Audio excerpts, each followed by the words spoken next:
Segregata e violentata in un appartamento a Ismirionis. Arrestato a Cagliari un 38enne dopo una notte di terrore. Io sono Matteo e ti ringrazio per essere qui sull'Isola Informa. Se vuoi restare aggiornato sulla cronaca della Sardegna, iscriviti e unisciti alla community.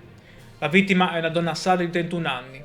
Tutto sarebbe iniziato dopo alcune telefonate e un appuntamento fissato in una casa in affitto, nel quartiere calaritano di Ismirionis. L'uomo finito in manette è Oga Freedom, 38 anni, originario della Nigeria. Ma cosa ha trasformato un incontro in un incubo? Secondo la ricostruzione, quando la donna ha manifestato la volontà di andarsene, è scattata la furia. La 31enne sarebbe stata picchiata brutalmente e rinchiusa a chiave nella stanza da letto. Una violenza che colpisce dritto al cuore di Cagliari.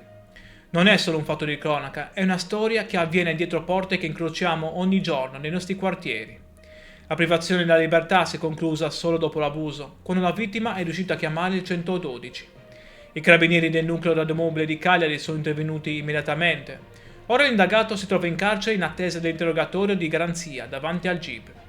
Restano però diversi punti da chiarire sulla dinamica precisa dell'accaduto. Tu cosa ne pensi della sicurezza a Cagliari dopo questa aggressione a una 31enne? Dimmi la tua, lascia un like e iscriviti per non perdere i prossimi video. Ti ringrazio per aver assistito a questa notizia e stammi bene, ci vediamo al prossimo video.